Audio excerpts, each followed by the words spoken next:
जय जगन्नाथ नमस्कार दर्शक बंधु एबे शीत दिन कोबीर सीजन चली आसतु यही ठंडा ठंडा पागे फूलकोबी नहीं किसी गरम गरम खाद्यर मजा नवा आसतु देखा मु फूलकोबी नहीं कौन करुच्ची आमे तो समस्ते फूलकोबी भजा तरकारी आदि खाइचु किंतु फूलकोबी नहीं मु गोटे नुआ शैली तैयारी करने जाऊँगी आ सहित गोटे स्पेशल चटनी रखी आसतु देखा मुझे गोटे बड़ फूलकोबी नहीं ताकू छोट छोट काटी नहीं भल भाव धोई छाणी से लुण हलदी गोलाई किसी समय पर छाड़ी देइछि।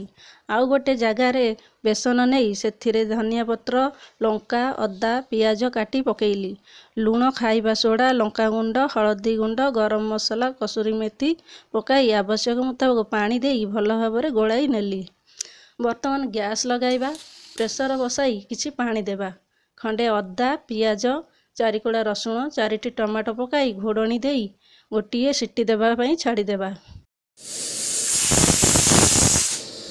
सीटी दे सारी ठंडा पाई छाड़ी ठंडा हो जाइए।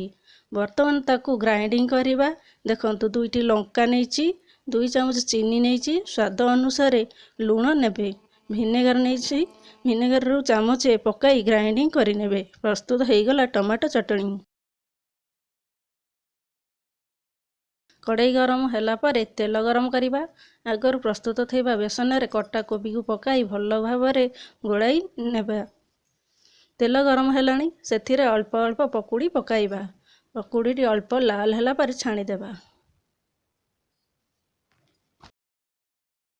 टमाटो चटनी सहित गरम गरम पकुड़ीर मजा नियंतु केमिति लागिला कमेंट रे जणातु।